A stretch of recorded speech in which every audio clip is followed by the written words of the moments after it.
Hi, and welcome to Old School Blues Guitar. It is time for the song breakdown lesson for the months of April through June 2019. And by request, we're going to take a look at a song by Eddie Boyd. It's called Third Degree. And I have to admit, when somebody first requested this, I thought to myself, gee, I don't remember much guitar in that song. And then I listened to it, which I have it on vinyl, and I also found it on YouTube, and I realized, gee, there's a lot of cool guitar in this song. So this was a great request. What I'm going to do is go through as many different licks and ideas from the tune as I can. Some of it I think you can figure out on your own, so I'm not going to cover every verse or go through it that completely. But I'm going to go through the cool stuff, the things I think you could easily take and use on your own, or if you want to play the song, the essential parts of it that you need to be able to play it. So let's get going. Third Degree by Eddie Boyd is in the key of D. So our position on the neck, this is our first position D bar chord, but we're going to be using a lot of ninths. But when we play our licks and our solo runs, there is no solo, but the fill licks, we're going to be playing over that position. The first thing that I have tabbed out for you are the chord shapes that you're going to use in this song. It's in the key of D, and he's going to use a D9 throughout the song. And with the D9, he'll move into it. He usually comes into it from above, like that. So check the tab and the diagram. I have the chords diagrammed on the tab. Make sure you know your first position D9 chord. He's also going to use a G ninth, which he's going to move into both from below and from above.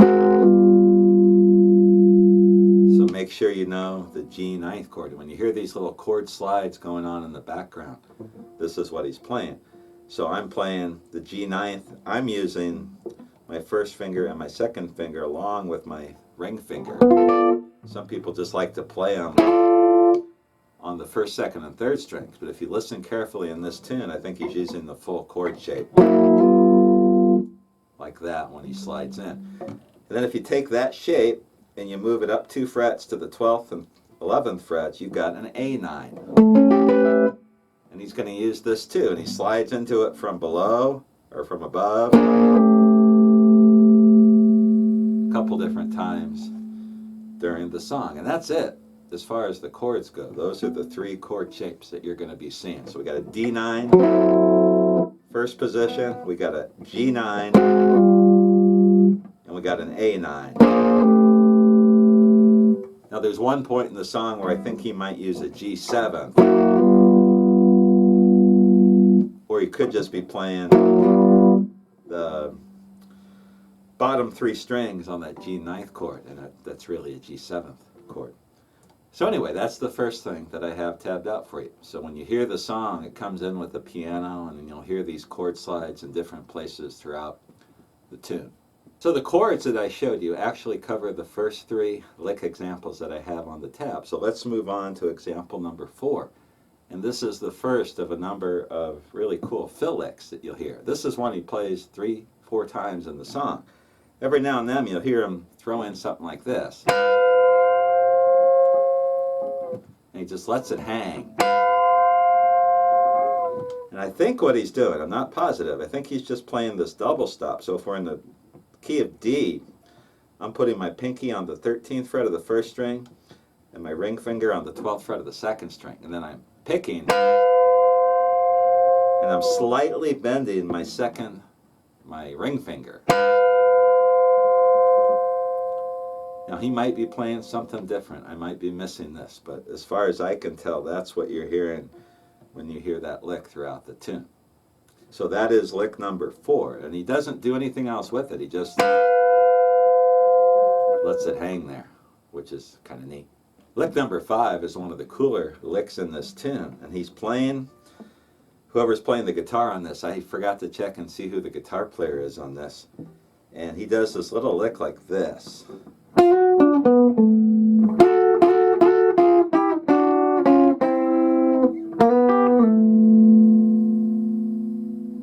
And he starts out with a little lick in the first position blues box. To me it sounds like going from the 10th to the 11th fret on the 3rd string, 12th fret of the 4th string, 9th fret of the 4th string, and 12th fret of the 5th string.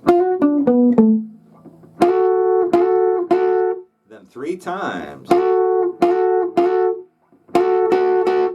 on the double stop, a D double stop, with my first finger on the 10th fret of the 2nd string, my second finger on the 13th fret of the 3rd string. So something like this. And then he's going to take it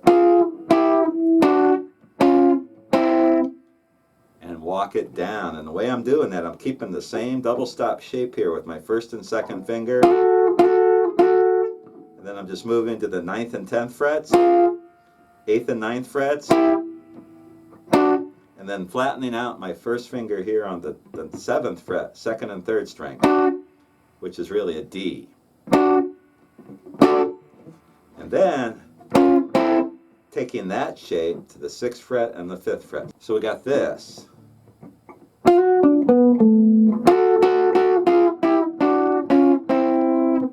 Something like that. And then he's doing this slide over the G, which is our 4. And this is a double stop on the 3rd and the 1st string. So I'm sliding from the 3rd fret to the 4th fret on the 3rd string with my second finger, getting the 1st string at the 3rd fret. And it sounds like he's just getting that one note somehow, instead of a full-blown slide. I don't hear that, I just hear. Maybe I'm wrong on that. So that whole lick, and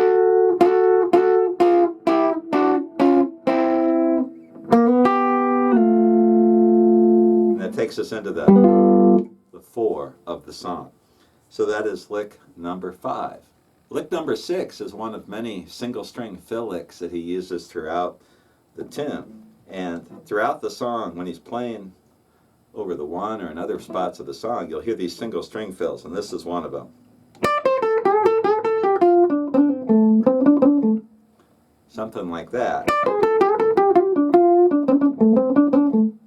And that's just one that I have kind of tabbed out. I'm not sure if I played it exactly like the tab, but 10th fret of the 1st string, 13th fret, 10th fret of the 2nd string. And then that little bend, hop, bending up on the 12th fret of the 3rd string with 2 fingers, and then coming back to the 10th fret of the 1st string. Something like that. And you'll hear different variations of this.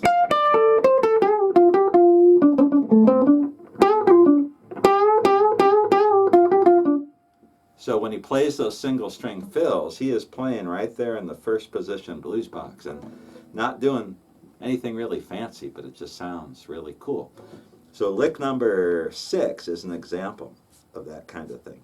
Lick number 7 is kind of a cool lick that he does when the song goes over the 4 or the G, and the 4 or the, is that right? Yeah, the G.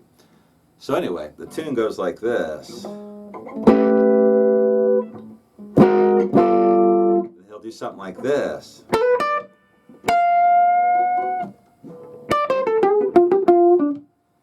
And so what I'm doing here, the tune is over the G, and I'm playing over the A-shaped G, or the 2nd position bar chord. And I'm doing this hammer on from the 10th fret to the 12th fret on the 2nd string to the 10th fret of the 1st string. Then I wait a beat. Then he's going to bend up on the 13th fret of the 1st string, and he's playing that over that point in the song. And I think he does it when the tune's coming from the 5 to the 4 back to the 1. So we got this. And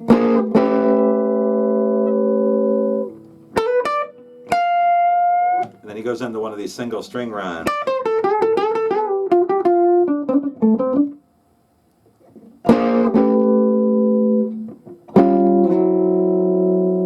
So all he's doing is playing over the G chord, this A-shaped G chord, that scale right there.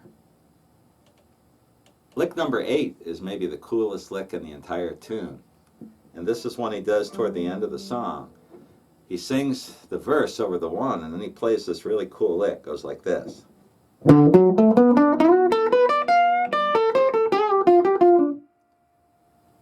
Something like that. I'm not sure how he finishes it up. I have it tabbed out for you. But he does this climb, and listening to it over and over again, what I think he's doing is starting on the 10th fret of the 6th string, going to the 9th fret of the 5th string, to the 7th fret of the 4th string, to the 9th fret,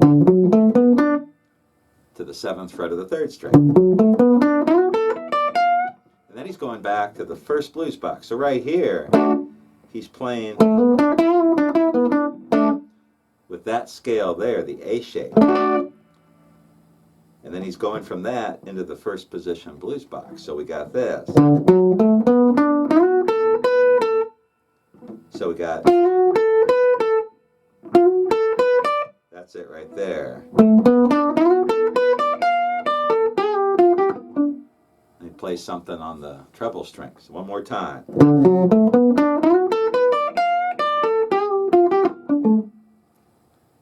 Really neat. The first part of it is the interesting part. That climb, and then sliding back into the first position blues box. He's going from the 9th to the 11th fret on the 3rd string, and then climbing to that note right there before he comes back the other way. Let's play one more time.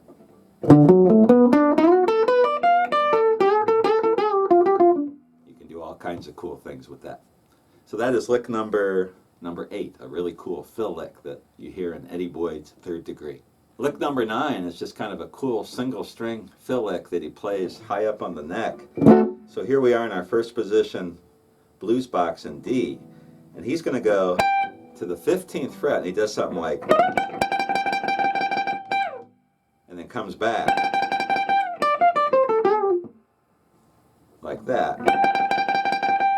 So what we've got here, there's our first position bar chord. Here's our second position blues box, which he doesn't really use in the song. There's one point early in the song where he just plays a quick bend, something like that, but then he goes right back into the first position blues box.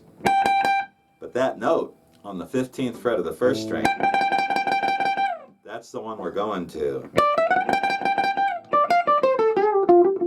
Comes back into a run in the first position blues box. Kind of a neat idea to throw in that high-pitched note, in the middle of the solo or as a fill lick, something different. So that is lick number 9. Lick number 10 is kind of a cool double stop fill that you hear played toward the end of the song. And he's playing over the first position blues box in D, and he does something like this.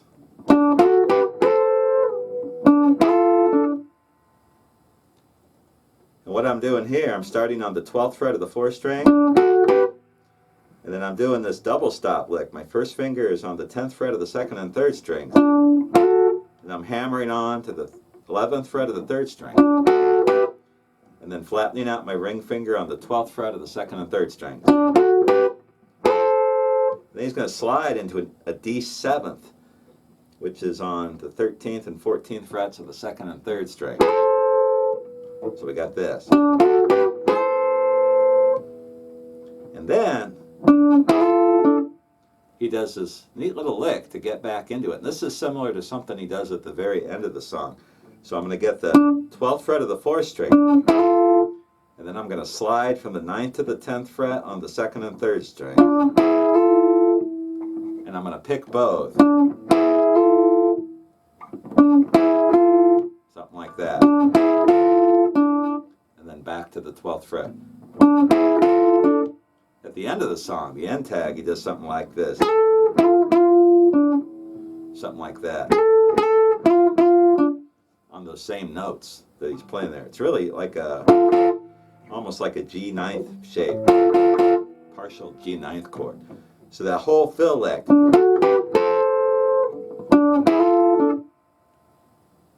Kind of neat, especially that little lick right there. You'll hear that toward the end of the song. Lick number 11 is a simple little idea you hear earlier in the song where he does this double stop fill. It's really a D7.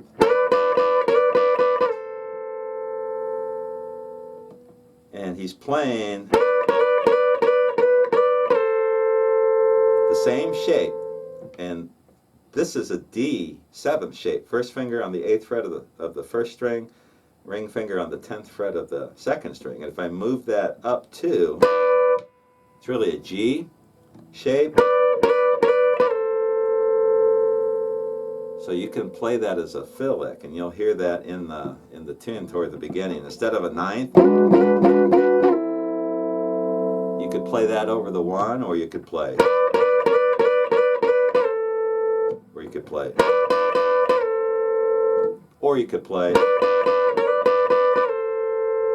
Lots of different things you can do with that. Howlin' Wolf's guitarist Willie Johnson uses a lick just like that in some of his songs from the 1950s, the Sun recording. So that,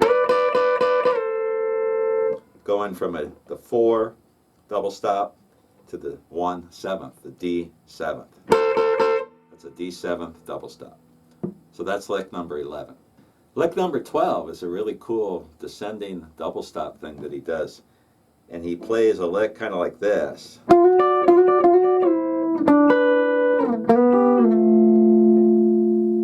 And I think he leaves out a couple steps in that, but the main part starts here over the 1, over the D. He does something like that, and then winds up on the 4. That lick we did before. But he starts here on the 10th fret of the first string, 11th fret of the third string, and he just slides into it, I think it's 3 times. And then he moves it down 2 frets to the 8th and the 9th frets. And then he's going to change the shape with I'm using my ring finger on the 7th fret of the first string and my second finger on the 7th fret of the third string. So we've got. And then he goes right to the G, which we've used before. So this is when the song is going from the 1 to the 4, and that's just a kind of a fill lick that he plays to go along with that change. One more time.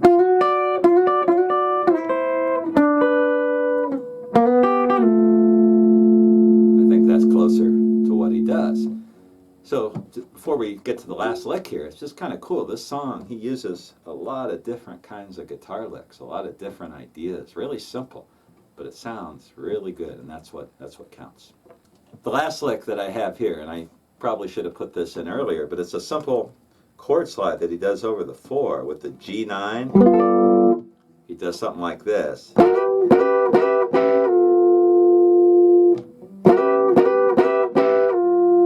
Which is a typical electric blues type slide. Now this one, I think you could just use one finger.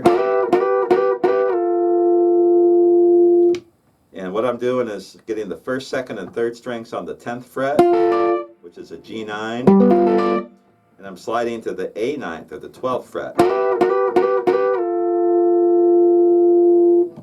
And he does that over the 4, which is a G. So he's got that fill, he's got this one, he's got that one, he's got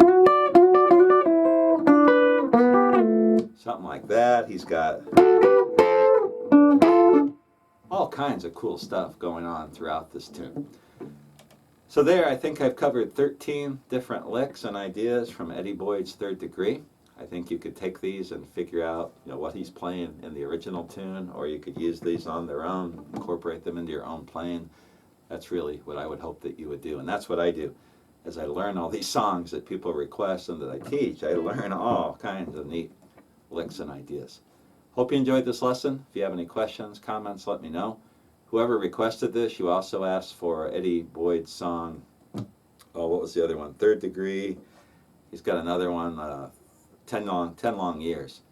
And I think a lot of the same ideas from this tune are found in that tune as well. And I think anything that he would play, whoever's playing guitar on this would play in that tune.